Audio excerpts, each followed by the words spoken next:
Welcome to Nightlight. Step away from the mainstream and gather around as we enlighten the world and our realities and travel this cosmic journey we call life. Join us as we share with you and provide that beacon that can guide us all to a better way. Explore with us as we examine a metaphysical montage of spiritual insights, covering everything from the mundane to the magical, UFOs to unicorns, and everything in between. This is a time of awakening, of sharing and evolving, of spreading our wings and soaring on the cosmic breath of creation.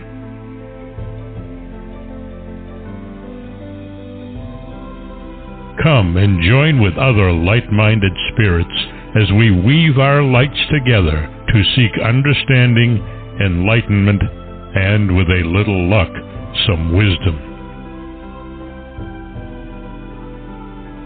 This is Nightlight, a reminder that you are never alone.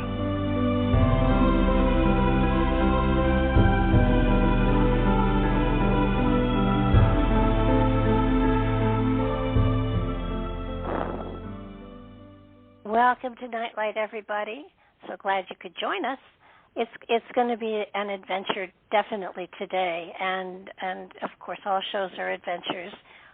This one hits a lot of the magical parts of my life, so that I am delighted to have the authors of the Lost Book of the Grail with us tonight.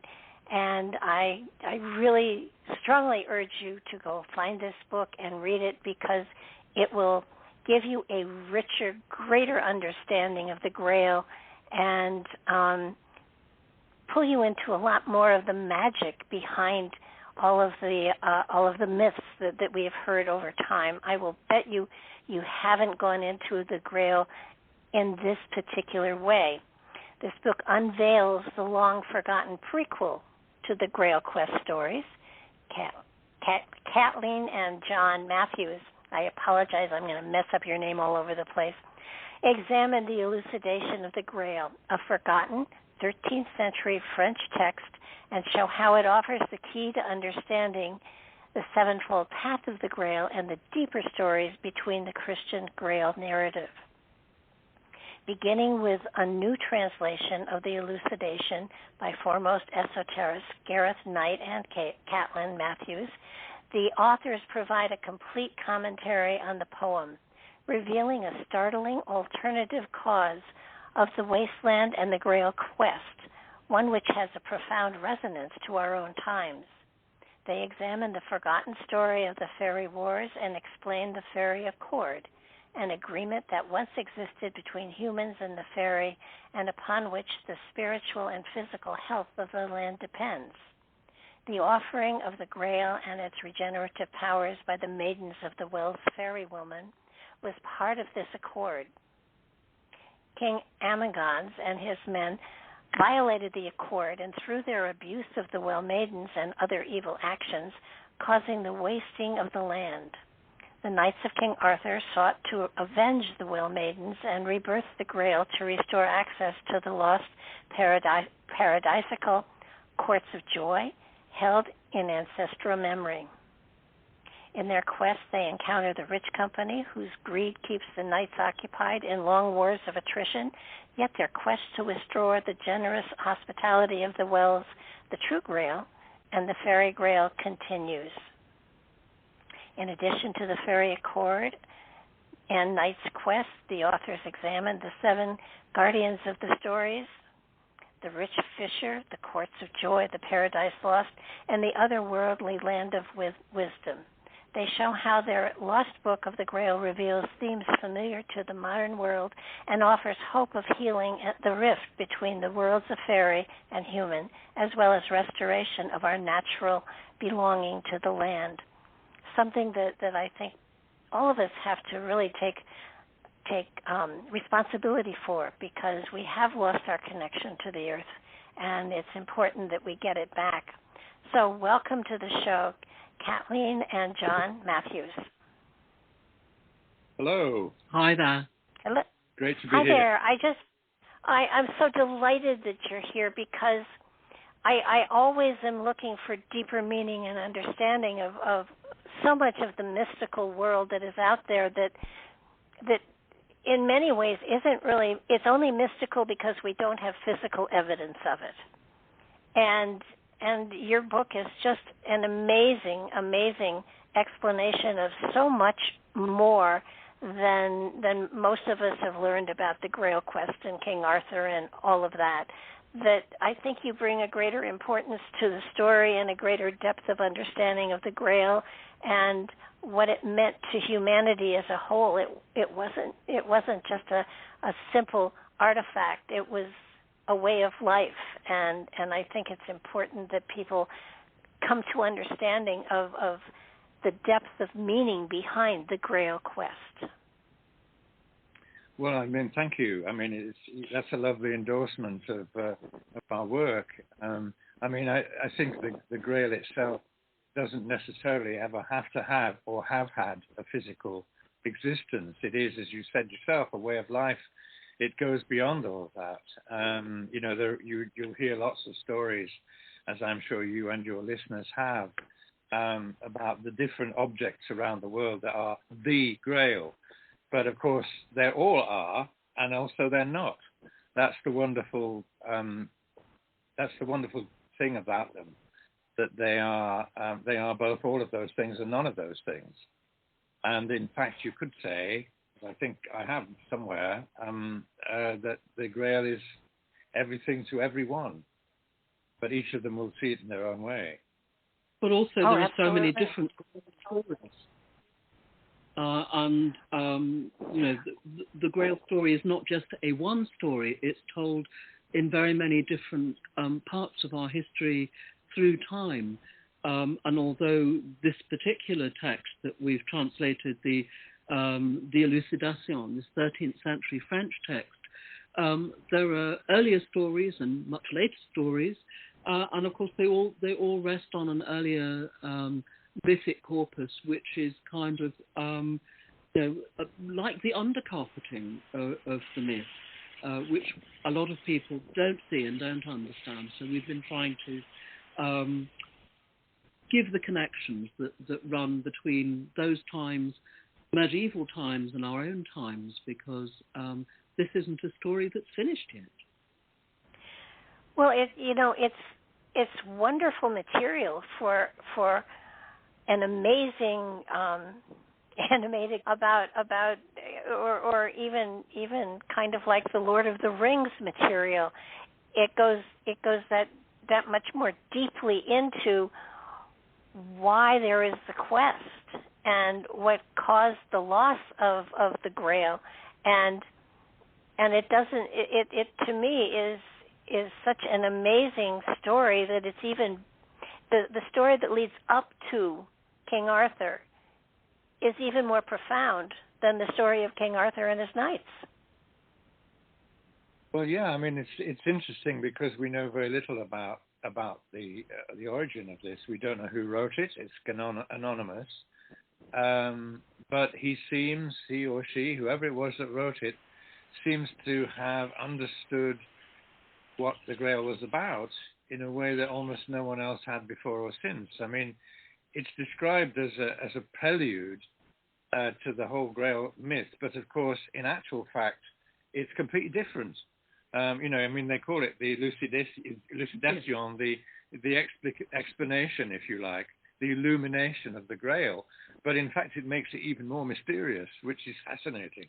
But I think that's the whole point of the poem. I mean, it's 484 lines, which you kind of think, well, it can't be, you know, carrying the whole structure of this myth, but it sort of does. And if you just read it aloud, the things that occur to you as you are reading it are immensely profound. And of course, that's the work of both myth and poetry, and that it's able to essentialize that which is inexplicable in ordinary terms and words and storytelling, so that it holds everything up and bears the story. So going behind the lines of those of that poem leads us into this extraordinary mythic hinterland, which is not unexplored. A lot of literary and Arthurian scholars have been here, but some of them not to very much moment. They're much more interested in what text leads to another text and that sort of thing. But actually, what a myth is telling us is more important in stories. But it's so magical. I mean, the seven guardians, the rich fisher, the courts of joy. I mean, there's just so much wonderful material there that and each of those aspects are a story within themselves. I mean, I love the rich fisher story, and it just was such a magical time for me, and the Well Maidens and their story and how they were unfortunately abused, and then the story goes on from there, and then Arthur and his knights wanting to avenge them, and then finding that the people they're fighting are really the progenies of the Well Maidens, so they can't kill them off. And so it's a wonderful, wonderful story. It needs to be expanded and made into a trilogy. But I mean, it already is, because all the other Grail stories that ever there are, and there are very many in lots of different languages, that they are sort of amplifications of parts of the story, and some of them are completely different. But I mean, what I love about this is that that this is a story that happens long before Arthur and his knights come along. This is a story that has already underlain their story, and it's sort of we're not told what the distance of time is between one and the other. Story that's been long told, and it's a tradition that's been forgotten, and so we assume it's quite a long period of time. So it's already in mythic time before Arthur comes along, which is just so wonderful. And so it's a story that's already started before we start reading. And if you choose to, there are some wonderful collections around out there. I mean, a very good friend of ours, Nigel Bryant, wrote something rather audaciously called The Complete Book of the Grail, which of course would be hard to imagine. But he assembled a lot of these, including another translation of the Elucidation, which is pretty much the same as ours. But he connects it up in a more thematic way. So in fact, you don't have a trilogy, but you do have a lot there that will carry you on for those who want to follow up on what happens next, if you like. Because Chrétien kicked the ball into... Chrétien de Troyes, yes, indeed. He kicked the ball on the pitch, as it were, first. And of course, his story breaks off. And everyone went, oh my God, it's missing. There's no end. And so there came along another writer we called the first continuator, who just like a scriptwriter in Hollywood just says, okay, so we don't have any more, so I'll write a new series, and so on. And so there were three continuators that sort of just say, well, that can't be all the stories, so I'll just write some more.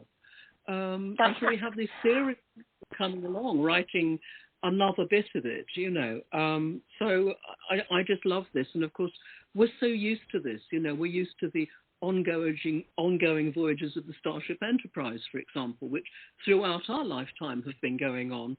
And now we're in so many other series, and, people can riff on them, and we can understand all the things that are within them. We can say things like, beam me up, Scotty, and we all understand what that means. And we were all delighted when the little, sort of trip-up phone sort of came along, because then we could all pretend to be beamed up. But so, there are all sorts of themes that run through the Grail and Arthurian legends, which we are all familiar with, but yet there are bits that we don't know. It's so great. I think what really got to me was, now I've been in this field for over 50 years, and prior to your book, I thought, okay, so the Holy Grail was, the cup of Christ, or it could be Mary Magdalene, and you just blew that all out of the water with your book. Yeah. I mean, because the Grail is for all time. It's for all time, and it's not just for one set of special people. It's for all people, and things that are mythic have to be for all people, otherwise they're not true myths. Yes? They may be myths of a particular tradition, but when they are universal, then of course everyone can partake of them. I think what you've done is make it more personal, because it suddenly becomes something I can seek, and it's more magical now than it ever was before. And it may well have, people may have attributed a cup of Christ or Mary Magdalene and the bloodline and all that, but this is so much more. And like I said, with the different aspects that come into this myth, and frankly, they call it a myth because they have no physical evidence to it. But someday they may find the physical evidence for all of this and make this a reality, and maybe then people will pay more attention to it. But this applies to our life today, and it applies to how we live our life today. And maybe shortly, if you can, talk about the Well Maidens and how some of this started out. What happened? Well, this starts as a story about hospitality, which is, of course, all spiritual traditions have to be hospitable. And if they're not hospitable, don't want to go in. It's pretty simple. But the story of the Well Maidens is that if travellers were wandering about and they were feeling tired and thirsty and hungry, that they would apply themselves to the wells, where they would be given the food and drink of their desire. And this custom goes on, which is, of course, the custom of the hospitality that is between human beings and fairy beings, which is, all the household of the earth, the household of the earth who share the earth with us. And that's a reciprocal arrangement, which I've identified in this book as the Faery Accord, that which connects us to everything else on earth. But then, of course, a time comes when that custom is overturned by King Amangons, and Amangons and his men show up at the wells. They demand to have food and drink, but then they think, well, this is a pretty nice cup, I'll keep this. And they keep it for their own personal benefit and gain. And Amangons and his men also rape the maidens of the wells. And so, as the myth says, that from that time onwards, never did maiden issue forth from the well, nor was that hospitality ever offered again. And it causes the wasteland, which means that the waters that flowed dry up.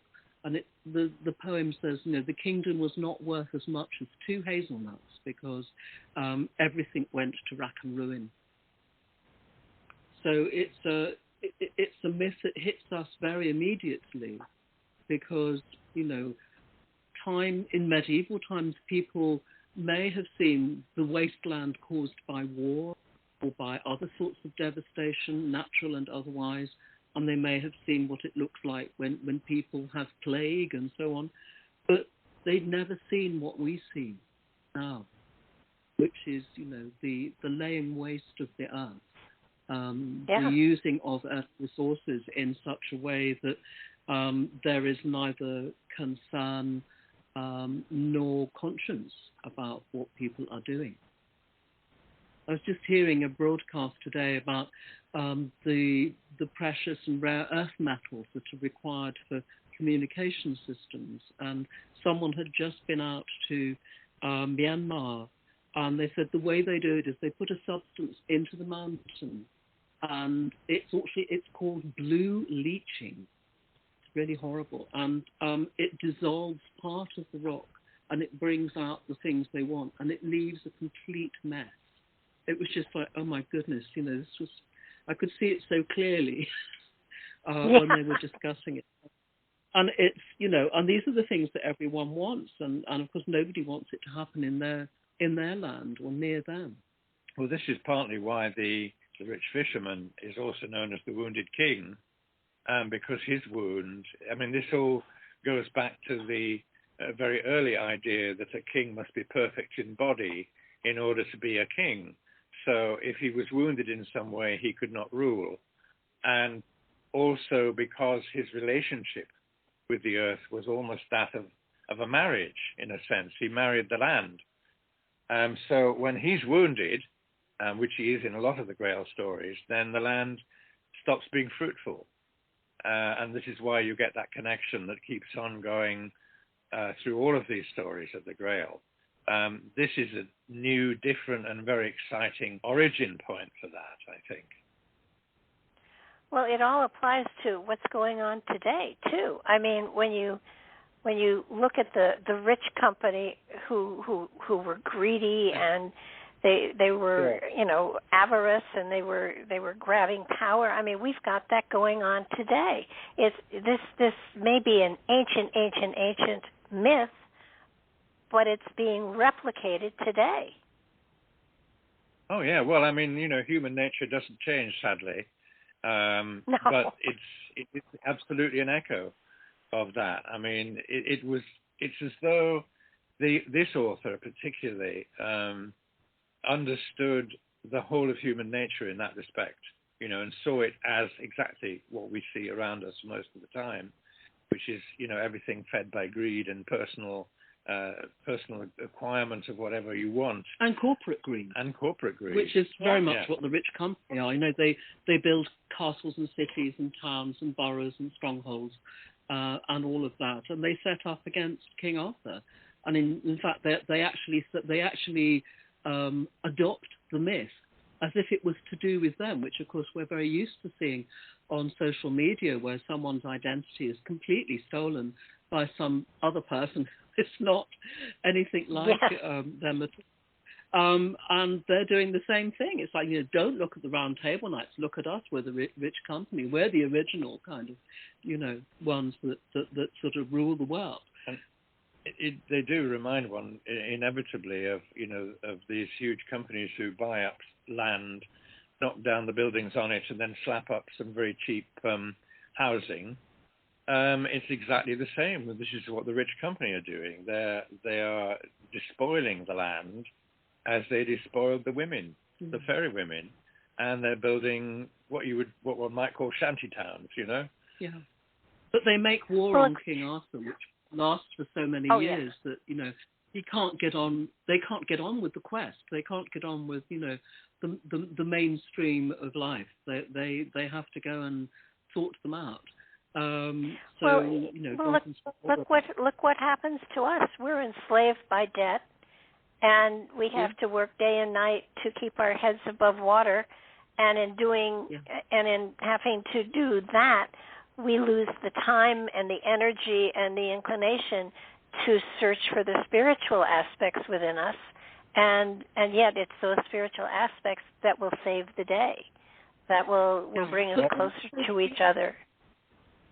The gifts that are in each as well, that that if you don't have the time to develop and use and manifest the gifts that you're given, which is your blessing, to the world, and then the world itself is impoverished by that too. That someone that has to work, not just a 9-to-5 job, but a sort of a 9 to 3 and then a 4 to 11 job, because they really need to do.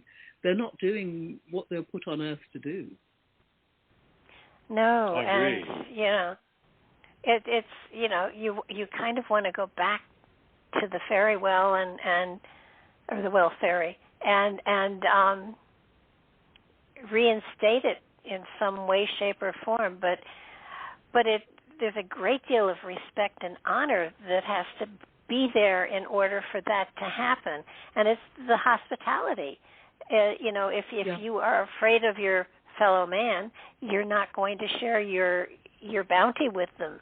and it's your book is just magical, and it does smack you in the face with, holy mackerel, look at what we're doing here today, and look what happened back thousands of years ago, whatever it was. I mean, it's timeless, but the cycle is timeless too, and it shows how even when Arthur tried to avenge the fairy women, the Well Faery, the people he was fighting were the children of those fairies that were raped, and therefore he couldn't fully avenge the original sin, so to speak.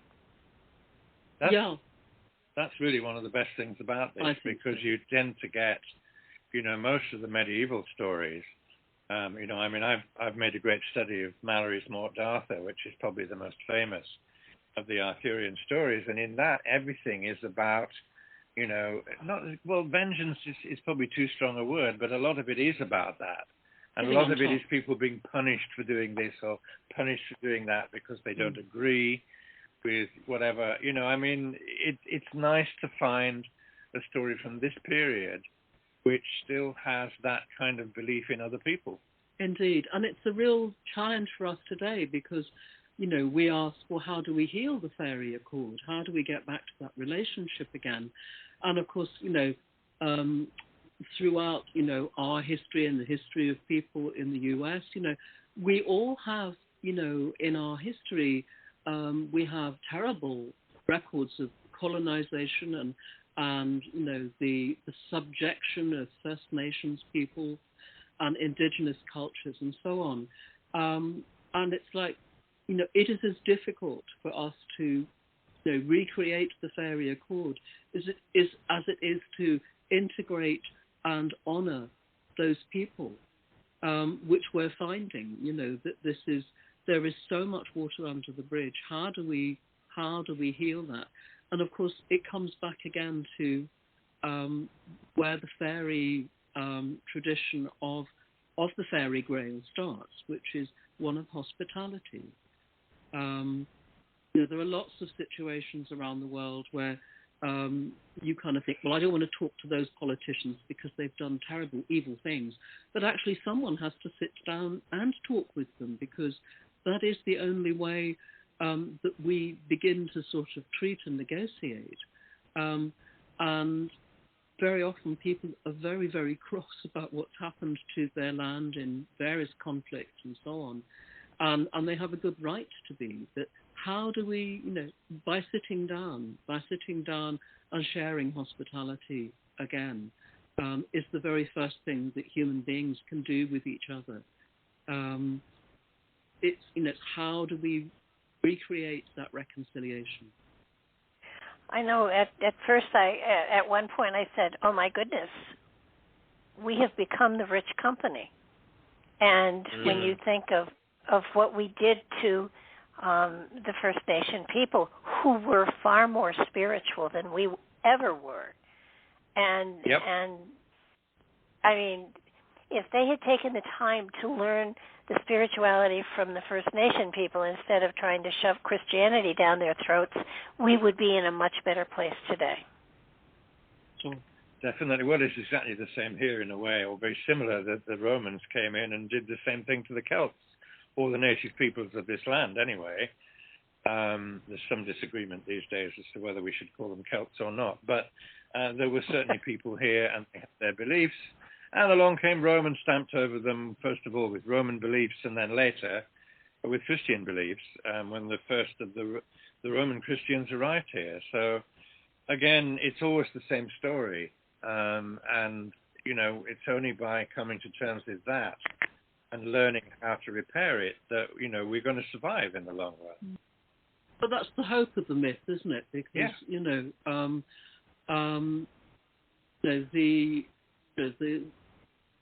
the amanuensis of the Emperor Julian wrote. He wrote a document about how we worship the gods, and one of the things that he wrote in that was that a myth is something that has never happened and is happening all the time. And that's why we have to go back to the myth again and again, because the myth is the pure container for the story, and that a myth always puts us into the story, whatever time we're living, whatever time the myth originates in. When we hear a myth told, we're immediately in that story, and that's the way for us to make reconciliation again with whatever it is that that needs to be healed, which of course is the work of the Grail. As one of our friends, R.J. Stewart, said, he said, if it doesn't regenerate, it is not the Grail. And I think that's a great thing, because we know the Grail because it heals things. And if it doesn't heal things, it just causes arguments and crisis and all the rest of it, then it's not the Grail. Which is why you say that an object is a container like the Grail. That's fine, and several people have identified several objects as the Grail. But what happens when you do that, when the myth sort of gets embedded in that way, is that people just get cross and angry and fight about the object. And so the myth is actually I think your book, though, is, first of all, it's extraordinarily entertaining, and when you're swept into the magic of it, you're actually educated amazingly.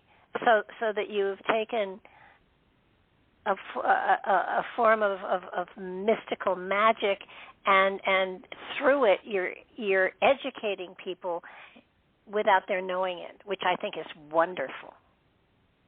But I think what we do is we do mythic potholing. Every cave system leads to another cave system, which is further down, yes? And that's really what we're seeing in the book, is that there is this myth, but behind this myth there are all these other ones. And I think it's worth saying something about myth in a general way, and I love that quotation you did, Kathleen. But it's like, if you look up the dictionary definition, it says something that's not true. Well, of course, the whole point of myth is that it's real truth. It's not just what we see or perceive around us. So if you say that's a myth, then people will go, oh, well, that means it isn't real. But if you say this is a mythic reality, then you begin to touch on what is really behind all that. We've just been in mythic reality in this country with the noble and very long obsequies of our Queen, and a lot of people didn't get it. They kind of thought, well, I'm not very interested in monarchy and all the rest of it. But actually, most other people were kind of swept away by the mythic reality of it. And whatever your thoughts about it, you had to feel that. I mean, that was palpable. Yeah, and that was a myth coming topside so that everyone could experience it. And the Queen may have been a very ordinary woman who liked horses and corgis, but she was also invested with sovereignty, which puts, her whole life into this other place. And so, I think it's really unfortunate that in our time that myth has come to mean a lie, whereas in fact it means the truest thing that there is. I have found that those myths, quote unquote, that have traveled through time, century after century after century, there is a truth within them that lives and comes forward every time it's repeated. And if there's not that truth within the myth, the story, the legend, then it sort of, it dissipates. It doesn't make it through time. And you're going back thousands of years here with this myth, and it is as rich now probably as it was when it actually happened. And I truly believe that a myth that has lived this long has to have truth at the very core of it, or it wouldn't have survived this long.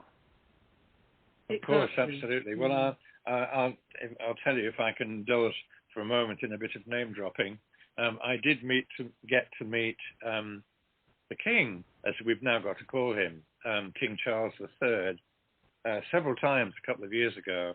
And on one occasion, we had quite an interesting conversation about the Grail, which he completely understood.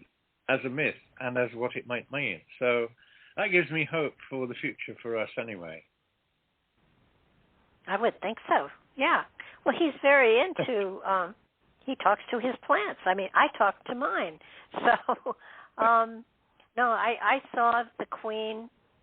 I saw her coronation on television when she was coronated 70 years ago, and I found myself saying, looking at the clock and saying, "It's only a couple of hours for her till her funeral. Let me stay up." And I stayed up all night and all day doing the funeral because I felt almost obligated to tie it up in a bow for her. Yeah. And you know, so I mean, you don't have to be English to love a concept, and certainly all of us. I remember seeing the coronation. I was like 8 years old. I wanted to be queen. Now I knew there was no chance that was going to happen, but there was something about it that touched a part of me that was like, I want to be connected in some strange way to this because it's important, and I think that your book does that. It takes you way back, and it says here's where the magic began, and here's how it's grown through time, and all of the different aspects that you brought into it. I mean, the guardian, the seven guardians of the stories, and the rich fisher, and the courts of joy, and paradise lost, and the otherworldly land of women. I mean, they all make perfect sense. And instead of teaching our children stupidity in school, we should be introducing them to these concepts because in some way it seeds you to understand that hospitality and generosity and treating each other well need not be a religious concept. Indeed. I so agree with you, absolutely. I'd rather have that being taught than a lot of what is taught today. Well, we sort of teach across a very wide spectrum, but I would say that, you know, very many of the people that we encounter as students, there's an awful lot of them who've just been completely insulted, left out, excluded, or in some way sidelined by a faith that they were following, so that they were not made welcome. They were actually cast out or exiled from it because of that essential hospitality was not there. And I suppose yet it's supposedly at the core of every major religion, you know, the golden rule. Yeah, exactly. It should be, but it's not, unfortunately. Yeah. I mean, in many ways, religion, and I'm not naming any particular one, you know, has caused more problems for us than if it had not existed.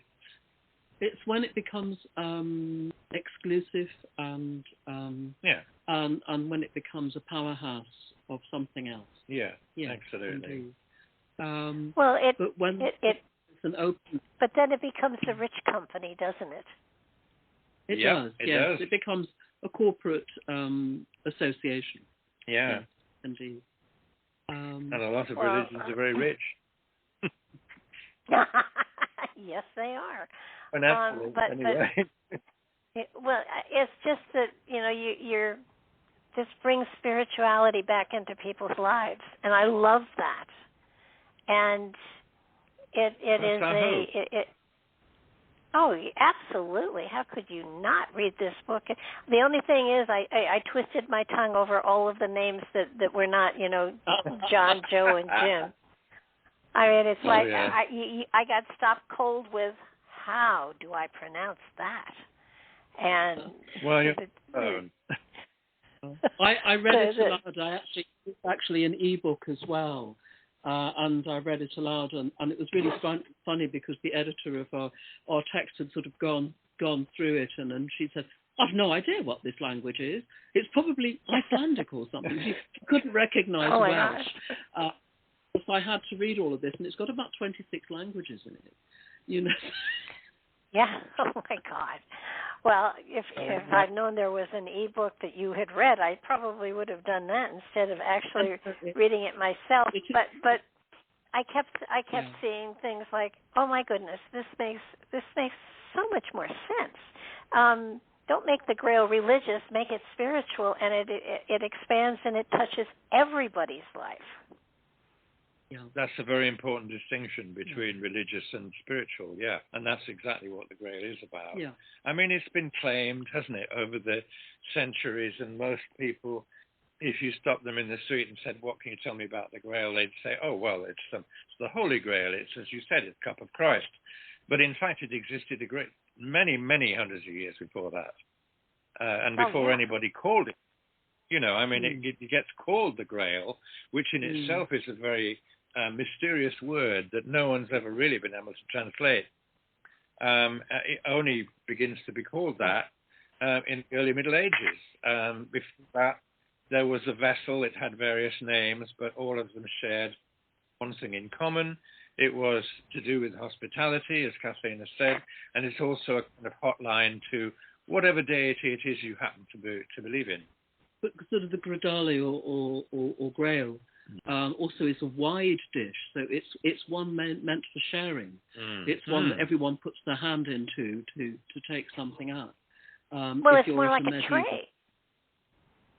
Well, I mean, sort of like a very wide platter. Yes, I wouldn't quite call it a tray, but I know what you mean. A wide platter in which the foodstuffs are placed so that everyone can partake of it, much as people do in the Middle East today, where they just sit down around such a dish where, you know, the meat has been heaped up and everyone takes a piece and they eat with their fingers. So it has a similar kind of use in medieval feasting. Well, as that. There's actually there's a vessel which still exists, or part of it still exists today, in Wales. Hello. Part of what? Hello. Yeah. Okay. I lost you for a minute.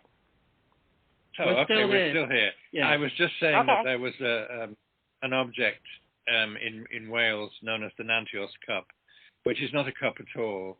It's part of what used to be called a mesa, which was exactly this thing, this wide, shallow dish in which you shared, food or drink, or not drink, but food, certainly. And it has a reputation as having extraordinary healing powers and so forth. And, you know, as I said right at the beginning, it's not the Grail, but it's kind of a Grail. I've just co-written a book about it, and it has a very interesting history. In suggesting the way people believe and the way people understand, objects like this.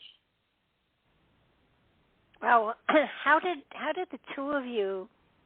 How were you drawn into this? I mean, did you grow up with this, or was there a time where you said, let's look at the Grail and see if we can find out more about it? How did this evolve for you two? Well, gosh, and that's not such an easy question as all that to answer. I mean, I think that for me, I grew up in a house that had very few books. And one of the few books that I did have was a sort of children's book of King Arthur and the Knights of the Round Table. So right from the beginning in my life, I was always reading about this, and I always loved it. And as I grew older and began to think about this, I think I began to realize just how important it was. I started to write a novel. This is way back when I was a teenager. I started to write a novel about the Arthurian legends, and after a bit I found that what I was really writing about was the Grail. And then after that, I met this wonderful person that I'm sitting next to now, who I just had the same kind of interest in this material. And in fact, it was really what brought us together, wasn't it? It was, yes, because of course, when I was, I also grew up in a household with almost no books at all, so you know, myth became very important to me. as I was growing up, because I did manage to get to a library when I was 9. So I was well ready for it then, but it was like the myth of the earth had already kind of permeated. But yes, I found the Mabinogion, which are the Welsh myths. And so, of course, my study has always been sort of the Celtic end of things and how those myths lead through into the Arthurian legend, which continues them in many ways. So, yes, so it is what brought us together, because I was talking about the Mabinogion where we were both at work, and John heard the name and said, "Oh, I know what that is."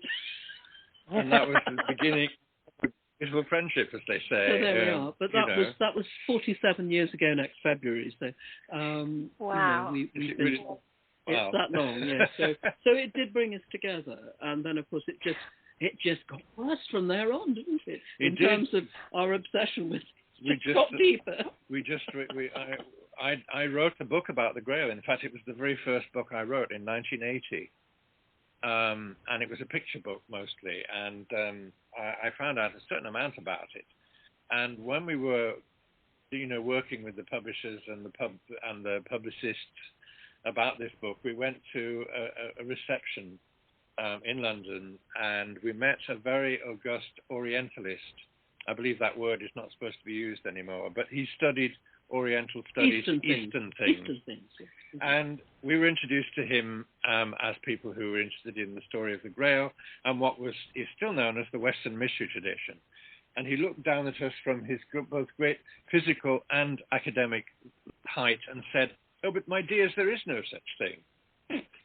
And we walked away stunned and furious, and we went home, and we basically, in the following weeks, months, and years, wrote a book together called The Western Way. Which is now Walkers Between Worlds. Which is now called Walkers Between Worlds. And basically, we did it because we said, well, of course there's a Western mystery tradition. Let's write about it.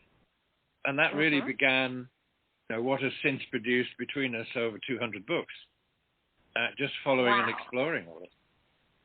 Well, prior to your book, I knew, of the Templars and the Temple of Solomon and the Holy Grail and all of that, but it never occurred to me that there was more to the story. And now, holy mackerel, it's so much richer. Well, I'm delighted to hear it. We both are. It's like lovely. the headwaters of a river, that they start out really small in the mountains, and then other rivers add to them. And this myth is the same. Very many tributaries have come into it. And so if you start at the sea end of things, it's quite difficult to see exactly. The waters have got rather mixed. But if you go back and you check the tributaries as they come down the mountain, you find extraordinary things here, and you can see that this is a story that has been enriched by very many rivers. Certainly. Oh, yeah. I mean, don't worry about the pronunciation either. I mean, I recently published another book, believe it or not, another book also about the Arthurian legends, and it was being recorded as an ebook by a Welsh actor, and I had to write down the pronunciation of every single name in this book, and that was about 200 names, because even he couldn't get his tongue around them. So believe me, you're not alone. I took a look at them and I said, I know there's guttural here someplace. I know Sam, Joe, and John would have been much easier, but but it adds to the richness. But I have to tell you, it has made the Grail so much more vibrantly alive for me and something I can be a part of, other than just saying, oh yeah, the Templars have it and it's buried someplace in Arizona. No, it's not. I mean, it's buried inside of all of us. And I think when you come to that realization, then there's a richness in you that wasn't there before, and it's magical. And I just think your book should be required reading. You're too kind. I wish it was. I do wish it was. I mean, it's funny that all these different objects that have been described as the Grail. I mean, you do have one in America. It's in the New York Metropolitan Museum, and it's called the Antioch Chalice, and that's one of the ones that's been to be the Grail. But once again, of course, it's not. It is and it isn't. That's the lovely part of it. But why don't? Can we get Kathleen to read a little bit of the poem, because I think that will give people a sense of what it's like. Yeah. So at this point in the story, we've heard the myth of the Well Maidens, and we've heard the Knights of the Round Table decide they're going to go off on quest, and they're going to avenge the Maidens of the Wells. And this is what they found in the forest. But such adventures they found which made many marvel.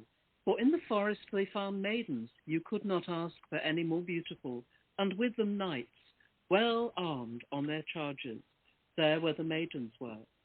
And together they fought with any who wanted to take them away, and many a knight was killed. But because of the maidens, I would say, were many battles fought throughout the land, and King Arthur could not help losing many a good knight, but he gained many good ones from it, as the stories will tell you. For the first knight that was captured was called Blihis Bleheris. He was beaten by Sir Gawain through the great prowess that he had, and he was sent to give himself up to King Arthur.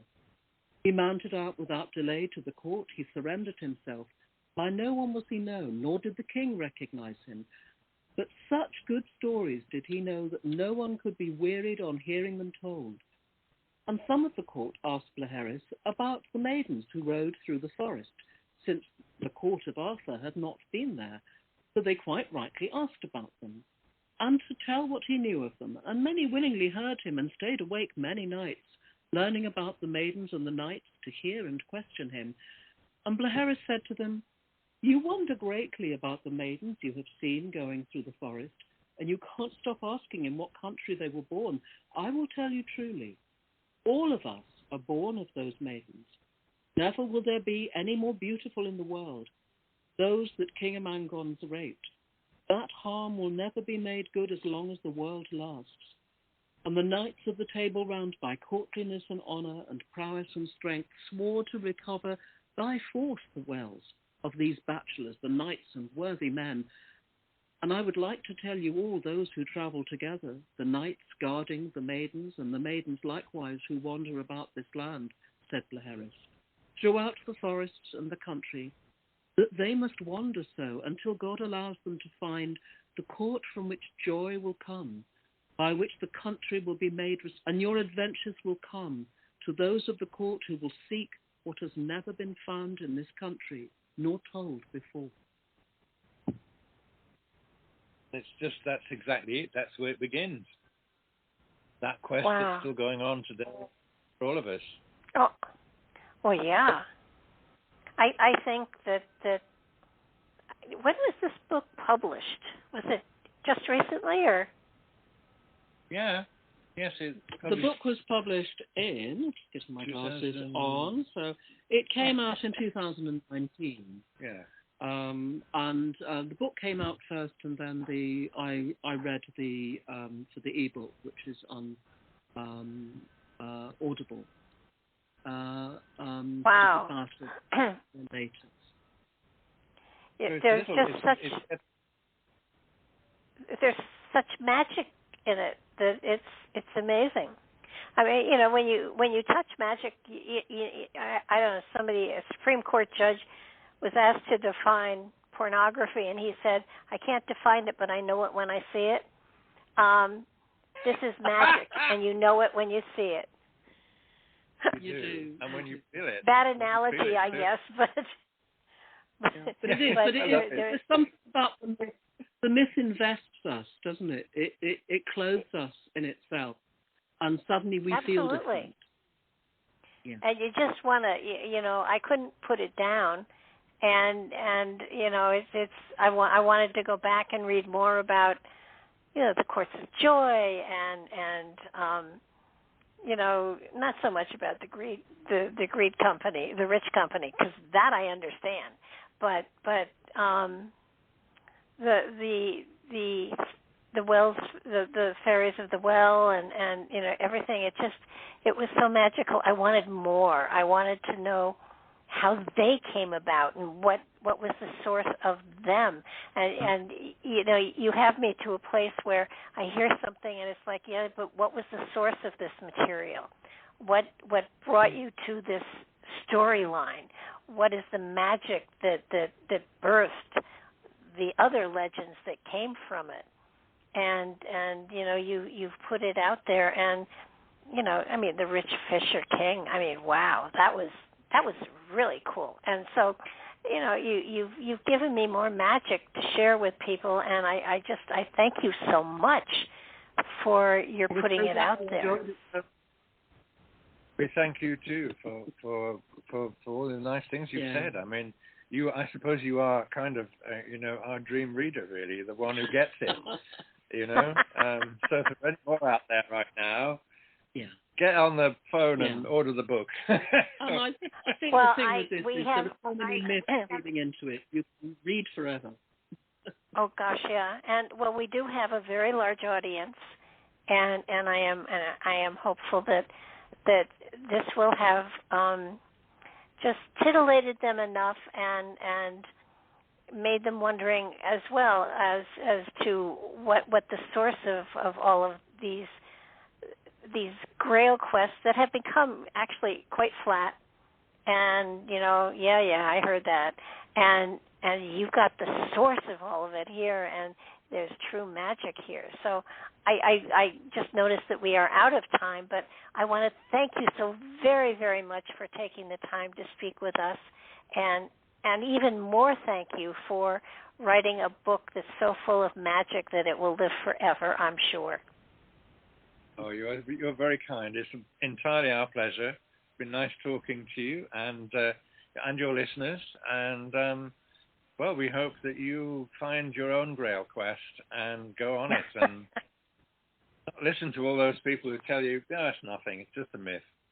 It's a bit more than that, isn't it? Oh, absolutely. It really is.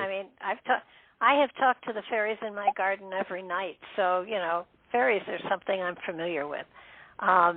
Not well fairies, but little fairies I am very familiar with. But I do thank you again,